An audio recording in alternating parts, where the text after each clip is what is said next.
Potosí.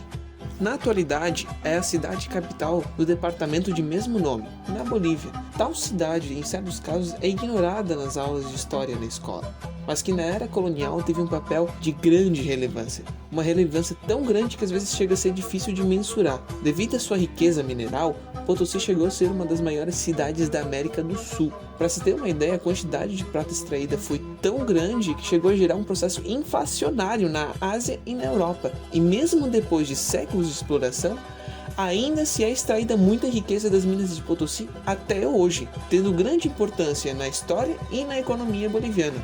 Mas nesse podcast a gente vai tratar sobre a sua história no período colonial. Vamos falar sobre o impacto da mineração a nível econômico e social, mas principalmente como isso afetou o ambiente da cidade e os impactos na população que ali vivia. Durante muito tempo se acreditava que a região da atual cidade de Potosí, antes da invasão espanhola, era seca, estéril e pouco habitada. Mas escavações mais recentes indicam que Potosí era densamente povoada, tinha uma grande produção agrícola junto com uma atividade de mineração. É claro que a atividade mineradora não tinha nem de perto o protagonismo que ela teve depois no período colonial. Tinha uma produção considerável de cerâmica e lá se localizava um dos adoratórios mais importantes da região, que era dedicado ao deus Sol.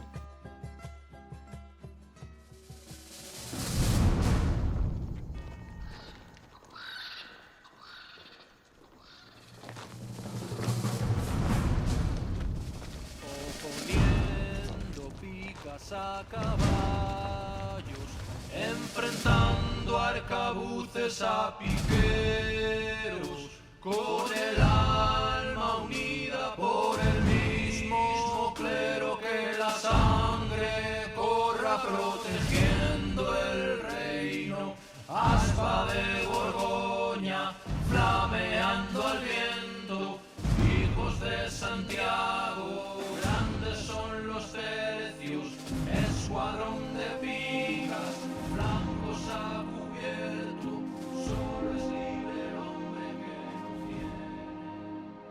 A região de Potosí caiu em mãos espanholas depois da derrota das forças aliadas indígenas na Batalha de Cochabamba, em 1538. Mas a primeira mina da região a ser explorada pelos invasores foi as minas da cidade de Porco, chamada a Primeira Joia da Coroa. Porco é uma cidade não muito longe de Potosí. Os incas já tinham conhecimento da riqueza de Potosí e por isso eles esconderam e até destruíram a entrada de muitas minas que já eram exploradas.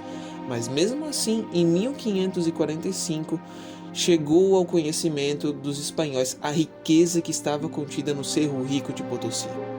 A partir daí começou a exploração de forma mais intensa, a exploração que se estende até os dias atuais. Para se ter uma ideia, a entrega da região do atual departamento de Potosí aos espanhóis foi um grande simbolismo da derrota inca, porque a região simbolizava não só um lugar de grande riqueza material, mas ela também tinha um grande valor religioso. Se estima mais ou menos que nessa época, os arredores de Potosí e Porco residiam em torno de 30 mil indígenas.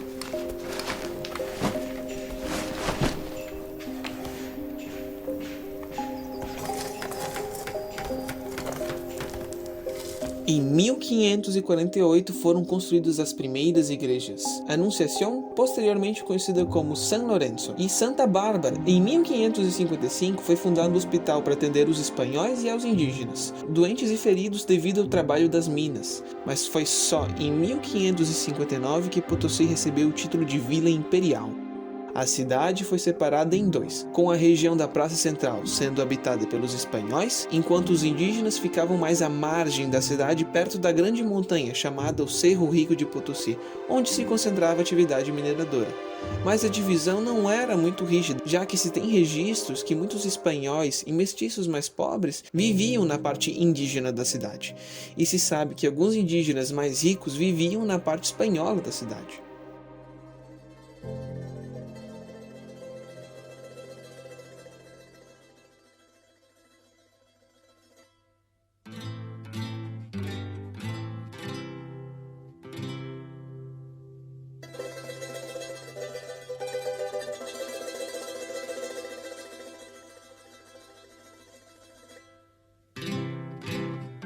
O vice-reino do Peru foi uma transformação sistemática do mundo sul-americano num espaço colonial de extração de recursos. E o que eu quero dizer com o mundo não se limita ao espaço físico, que sim, foi em grande medida transformado, como vamos explorar mais adiante, mas principalmente no mundo em que viviam e trabalhavam as pessoas Inca, Guarani, Mapuche, Zapoteca, Waiwai, com essas pessoas com seus próprios e variados motivos e perspectivas. E esse mundo é transformado em um outro, em que essas pessoas trabalhavam para exclusivamente extrair pedaços de seu mundo, suas riquezas e mandar para o que naquele mundo devia se sentir assim como outro planeta, né, que era a Europa.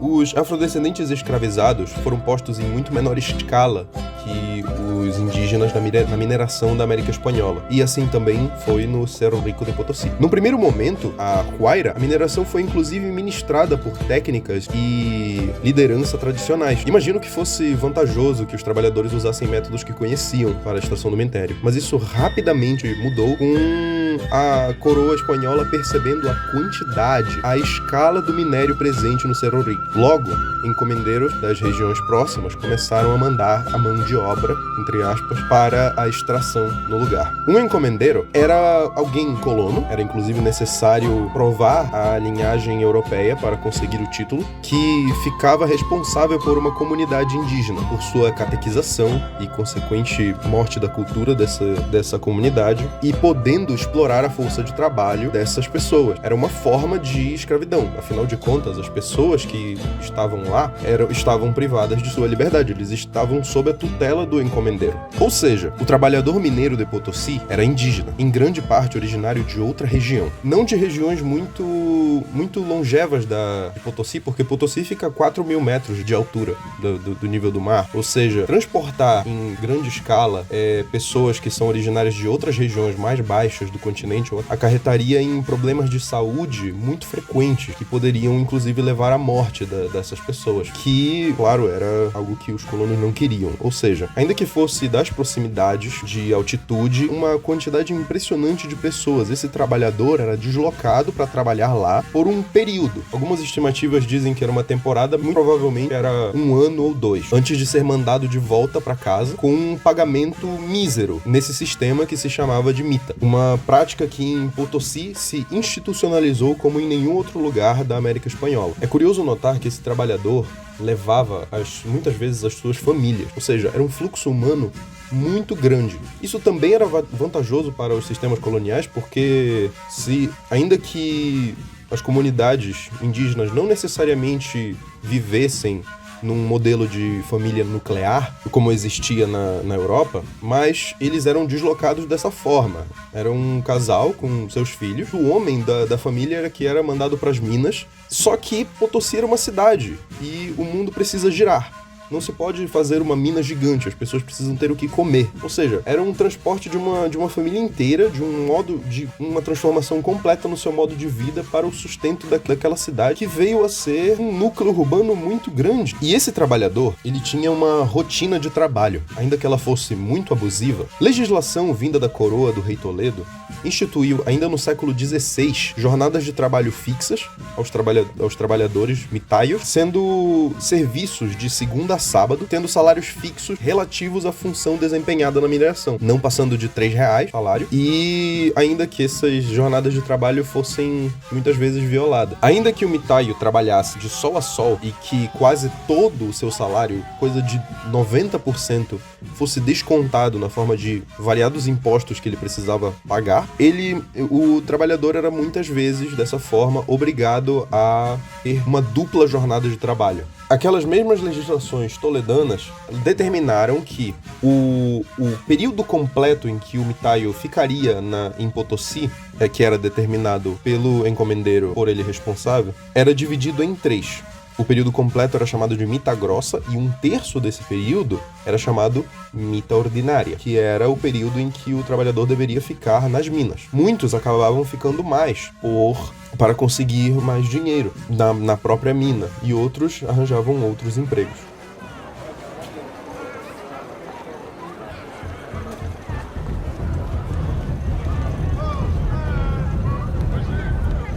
Por causa causa da sua grande riqueza mineral, Potosí teve um crescimento gigantesco. Se estima que só nos 18 primeiros meses da sua fundação foram construídas mais de 2.500 casas. Segundo o censo de 1573, Potosí teria chegado à marca de 120 mil habitantes. Um crescimento desse, hoje em dia, já seria muito considerável, mas para sua época pode se considerar assustador. Só meio de comparação, Potosí superava em tamanho Sevilha, Madrid, Paris e até Roma. Vale lembrar que esse crescimento foi de forma desordenada e desigual. O modelo de praça central típico da colonização ibérica foi algo imposto pelos colonizadores.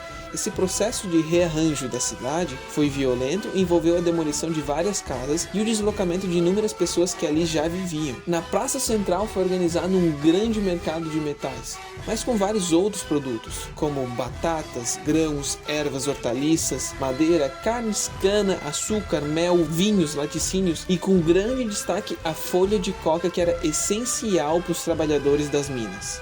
A elite indígena teve um papel central nesse comércio, e as redes comerciais que chegavam a Potosí se estendiam por quase toda a América Espanhola, bem como regiões do atual Chile, Peru, Argentina, Equador, Colômbia e até o Brasil. Vale lembrar que o Rio da Prata tem esse nome por causa da prata extraída de Potosí, que era escoada para a Europa, mas também para a Ásia. Se sabe hoje em dia que a prata de Potosí chegou na Turquia, Pérsia, Sumatra e até na China, onde o rei espanhol era conhecido como o Rei da Prata. No seu auge, Potosí era chamada do nervo central do império. Por esse forte caráter comercial da cidade, Potosí foi se tornando um grande centro cosmopolita.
Condições de trabalho em Potosí.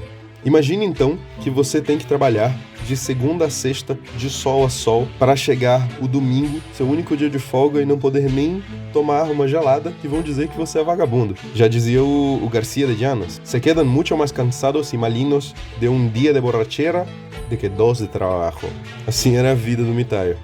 Houve um período de instabilidade logo no final do século XVI acerca dessa regulamentação da mita, porque é lógico que eles queriam explorar mais o trabalho do mitaio. Essa construção do discurso do vagabundo, ela já era usada naquele período para que ele trabalhasse todos os dias da semana. Vida essa do mitaio que não era muito longa. O trabalho nas minas deixa diversas sequelas. Por ser muito árduo, existe o desgaste ósseo e muscular. Também muitos mineiros até hoje perdem a audição por causa das explosões utilizadas para quebrar a rocha. A grande quantidade dos trabalhadores acaba sofrendo por diversos tipos de câncer. Então, seja por exposição a metal pesado, seja pelo trabalho muito longo, pela falta de sono. O mais comum desses efeitos, dessas doenças que acometem o trabalhador, é a sílica cristalina. Uma coisa que me deixou muito impactado quando eu descobri o que era.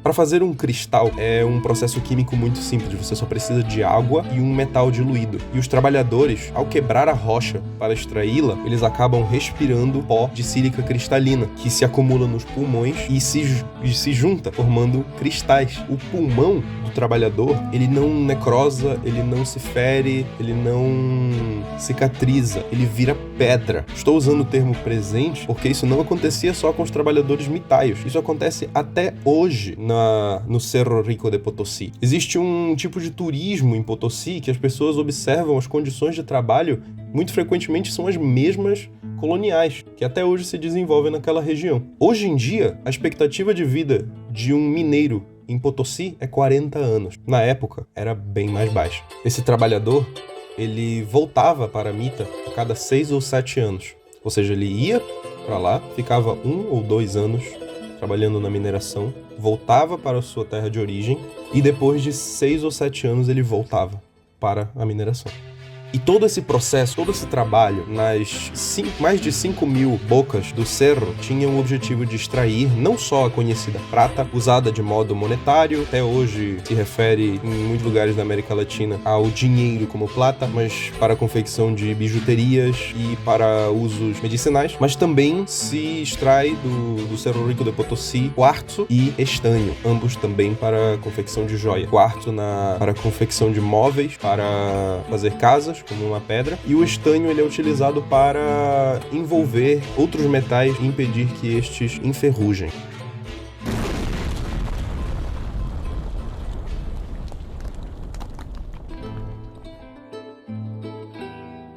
A cidade de Potosí foi dividida pelo canal hídrico La Rivera, que dividia a cidade entre os colonos brancos de um lado e os trabalhadores indígenas do outro. Esses canais hídricos, sendo a única fonte de água da localidade, eles foram acumulados em diversas barragens que estão ao redor de Potosí e são usados uso da população quanto para descartar rejeito de minério. Em 15 de maio de 1626, se rompe uma dessas barragens chamada de San Ildefonso, matando cerca de 2 a 4.000 pessoas soterradas na lama de metal pesado. Esse foi um de alguns acidentes ocorridos em virtude da mineração. É curioso estar revisitando esse ocorrido estando no Brasil pós Mariana e Brumadinho. Nós podemos apenas imaginar o horror desse desastre. Concluímos não só a relevância da cidade de Potosí, como os impactos que a besteira colonial teve na vida de incontáveis pessoas e no ambiente ao redor.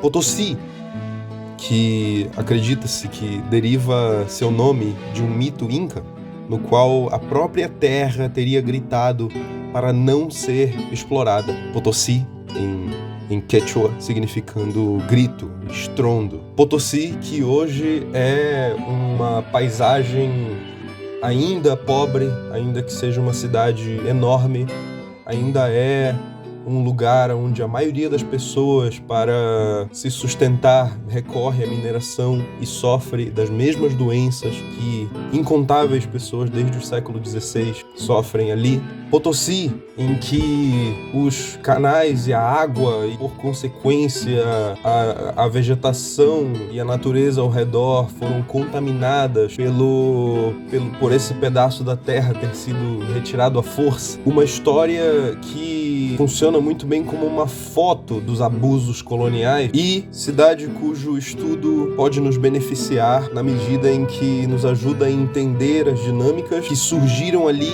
e muitas vezes persistem até hoje. Eu gostaria de agradecer a nosso querido ouvinte pelo seu tempo, te agradecer por esse pedacinho de seu tempo que você dedica a nos ouvir. Ele é caro.